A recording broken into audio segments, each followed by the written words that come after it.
মার্কিন Israel target সফল। ইরানের সর্বোচ্চ ধর্মীয় নেতা আয়াতুল্লাহ খামেনি নিহত, মারা গেছে কয়েকজন নিকটাত্মীয়। 40 দিনের রাষ্ট্রীয় শোক, 7 দিনের ছুটি। ইসরায়েল যুক্তরাষ্ট্রের হামলায় ইরানে নিহত 2 শতাধিক, আজও পাল্টাপাল্টি হামলা অব্যাহত।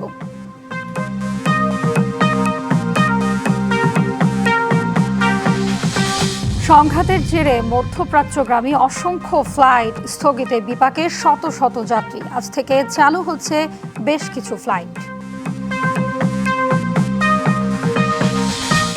এবং আইনশৃঙ্খলা পরিস্থিতি বিবেচনায় সশস্ত্র বাহিনী কবে ব্যারাকে ফিরবে সে বিষয়ে সিদ্ধান্ত জানালেন স্বরাষ্ট্র। যুক্তরাষ্ট্র ও ইসরায়েলের হামলায় নিহত হয়েছে ইরানের সর্বোচ্চ নেতা আয়াতুল্লাহ আলী খামেনি। এই খবর নিশ্চিত করেছে দেশটির রাষ্ট্রীয় গণমাধ্যম। ওই হামলায় নিহত হয়েছে খামেনির কন্যা, জামাই, পুত্রবধূ ও নাতনি। খামেনির মৃত্যুতে 40 দিনের রাষ্ট্রীয় শোক ঘোষণা করেছে ইরান। ছুটি ঘোষণা করা হয়েছে 7 দিনের। এদিকে খামেনি হত্যার নিন্দা জানিয়েছে জাতিসংঘ মহাসচিব।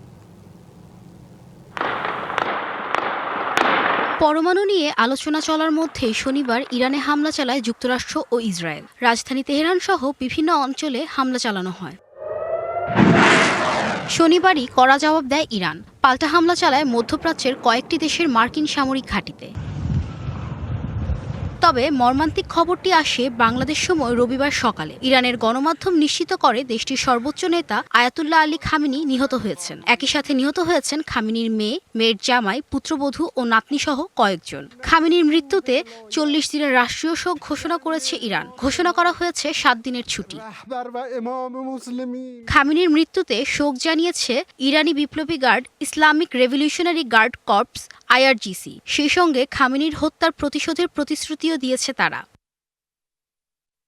এদিকে মার্কিন প্রেসিডেন্ট ডোনাল্ড ট্রাম্প সামাজিক যোগাযোগ মাধ্যম ট্রুথ সোশ্যালে আগেই জানান যৌথ বাহিনীর হামলায় নিহত হয়েছেন খামেনি। এর আগে শনিবার তিনি বলেন, এ হামলা কতদিন চলবে তা এখনও নিশ্চিত নয়। উদ্দেশ্য পূরণ না হওয়া পর্যন্ত এ হামলা অব্যাহত থাকবে।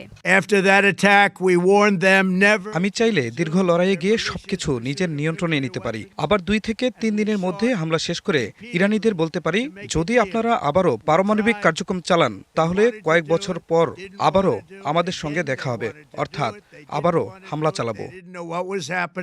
এদিকে খামেনি হত্যার নিন্দা জানিয়েছেন জাতিসংঘের মহাসচিব অ্যান্তনিও গুতেরেস। তিনি বলেন, ইরানে ওয়াশিংটন তেল আবিবের চালানো এ হামলা আন্তর্জাতিক আইনের লঙ্ঘন। পুরো ইরান জুড়ে চালানো হচ্ছে হামলা, পাল্টা হামলা চালাচ্ছে ইরানও। মধ্যপ্রাচ্যের এই যুদ্ধ কোথায় গিয়ে ঠেকে তা নিয়ে এখন উদ্বেগ বিশ্ববাসীর। Rahnuma Fermin, DBC news desk. নতুন করে মধ্যপ্রাচ্য জুড়ে 27টি মার্কিন সামরিক ঘাঁটিতে হামলা করেছে ইরানের বিপ্লবী guard, Islamic revolutionary guard corps IRGC। Iran সর্বোচ্চ নেতা আলী খামেনির নিহতের খবর নিশ্চিত করলেও পাল্টাপাল্টি হামলা অব্যাহত রয়েছে। শনিবার রাতভর ইরানের বিভিন্ন অঞ্চলে বিমান হামলা চালায় যুক্তরাষ্ট্র ও ইসরায়েল। এর জবাবে ইসরায়েলে পাল্টা ক্ষেপণাস্ত্র হামলা চালায় তেহরান। পাশাপাশি কাতারের দোহা এবং সংযুক্ত আরব আমিরাতের দুবাইয়ে ক্ষেপণাস্ত্র হামলা চালিয়েছে ইরান।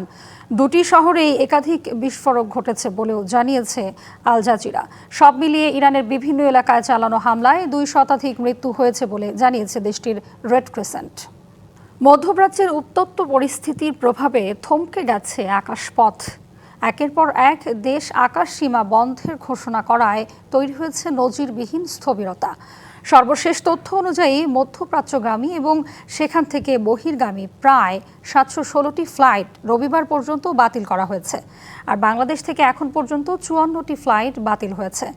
অবশ্য আজ থেকে মধ্যপ্রাচ্যের বিভিন্ন রুটে কয়েকটি ফ্লাইট পরিচালনা করবে কয়েকটি এয়ারলাইন্স। ওমান যাওয়ার জন্য 2 দিন ধরে শাহজালাল আন্তর্জাতিক বিমানবন্দরে ঘুরছেন কুমিল্লার মুরাদনগরের সাগর আহমেদ। এভাবেই বাকবিতণ্ডায় জড়ান এজেন্টের প্রতিনিধির সাথে। আজকে 2 দিন ধরে এখানে, আজকে আবার কি করে নতুন করে গাড়িটা 1 তারিখে পালাইছে, একটু আগে পালাইছে, ওইটা পার করলাম। এও বলতেছি কি ওইটা বদ্ধ। এজেন্সির মাধ্যমে ফোন দিছি, এজেন্সি বলছে একটু অপেক্ষা করে দেওয়া, যদি হয় তোমরা যাইতে পারবা, না হলে তার কোনো কিছু করার নেই। ইরান ইসরায়েল মার্কিন সংঘাতে নিরাপত্তার ঝুঁকির আশঙ্কায় Biman Bangladesh airlines Dammam, Jeddah, Dubai ও রিয়াদ সহ মধ্যপ্রাচ্যের সকল গন্তব্যে ফ্লাইট অনির্দিষ্টকালের জন্য স্থগিত করেছে। এতে বিপাকে পড়েছেন সাগরের মতো হাজারো প্রবাসী কর্মী। আমি দোহা যাচ্ছিলাম, গন্ডগোলের কারণে যাই আপনার বিমান মিস্টেক হয়েছে। 12 তারিখে আইডি শেষ, 11 তারিখে 10:45 আমার ফ্লাইট কাতারি। মানে কি করে আল্লাহ জানে, নসিবে কি আছে, ভাগ্যে আল্লাহ কি রাখছে বলতে পারি না। এমনকি দুবাই ও আবুধাবির মতো ব্যস্ততম বিমানবন্দরগুলো থেকেও কার্যক্রম স্থগিত রাখা হয়েছে।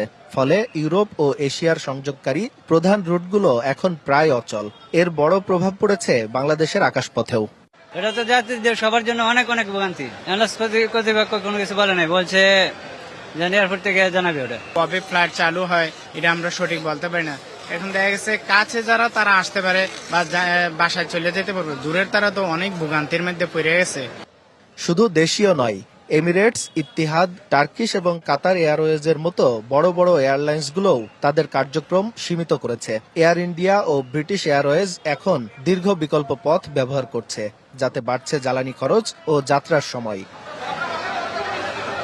পরিস্থিতি স্বাভাবিক না হওয়া পর্যন্ত যাত্রীদের বিমানবন্দরে না আসতে এবং নিজ নিজ এয়ারলাইন্সের কল সেন্টারে যোগাযোগ করার পরামর্শ দেওয়া হয়েছে।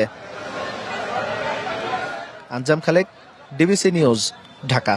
ভূমিকম্প পরবর্তী ক্ষয়ক্ষতি মোকাবেলায় রাজধানীতে 1 লাখ স্বেচ্ছাসেবক প্রস্তুত রাখার নির্দেশ দিয়েছেন প্রধানমন্ত্রী তারেক রহমান। সকালে সচিবালয়ে নিজ দপ্তরে দুর্যোগ ব্যবস্থাপনা নিয়ে সংশ্লিষ্ট মন্ত্রী, প্রতিমন্ত্রী ও সচিবদের সাথে বৈঠকে নির্দেশ দেন তিনি। বৈঠক শেষে দুর্যোগ ব্যবস্থাপনা ও ত্রাণ মন্ত্রী আসাদুল হাবিব দুলু জানান, ভূমিকম্প মোকাবেলায় ঢাকার খেলার মাঠ ও খোলা জায়গা চিহ্নিত করারও নির্দেশ দিয়েছেন প্রধানমন্ত্রী।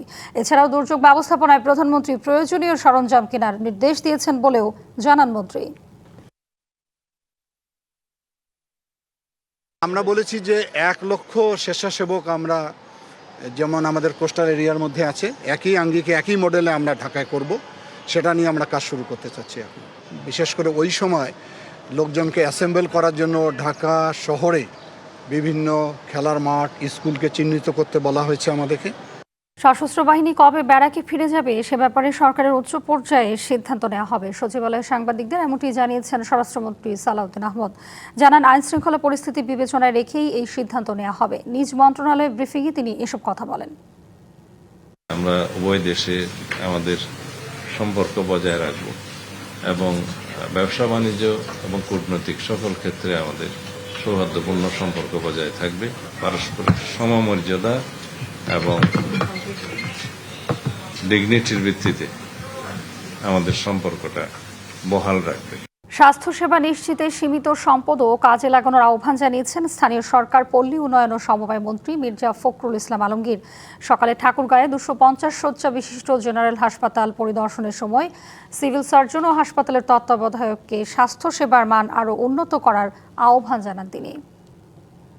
আগের চেয়ে অবশ্যই পরিষ্কার দেখেছি এবং আমরা আশা করছি যে এখানে এই হাসপাতালকে ডেভেলপ করার জন্য আরো ব্যবস্থা নেওয়া সম্ভব হবে।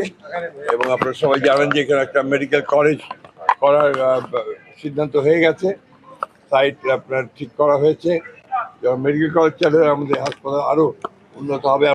শিগগিরই সিটি কর্পোরেশন নির্বাচনের তারিখ ঘোষণা হবে। সংসদের প্রথম অধিবেশনে আগের সরকারের জারি করা অধ্যাদেশের বিষয়ে যেই সিদ্ধান্ত হবে সেই অনুযায়ী পরবর্তী করণীয় ঠিক হবে। রাজধানীতে এক অনুষ্ঠানে এসব কথা জানিয়েছেন নির্বাচন কমিশনার আব্দুর রহমান এল মাসউদ। শিগগিরই আমি আশা করতেছি যে সিটি কর্পোরেশনের নির্বাচন হবে। পরপর তার আগে আমাদের উপনির্বাচন যে কয়টা আপনারা জেনেছেন, সেই নির্বাচনগুলো শিগগিরই ডেট তফসিল ঘোষণা করা হয়েছে। শিগগিরই নির্বাচন সেখানে অনুষ্ঠিত হবে।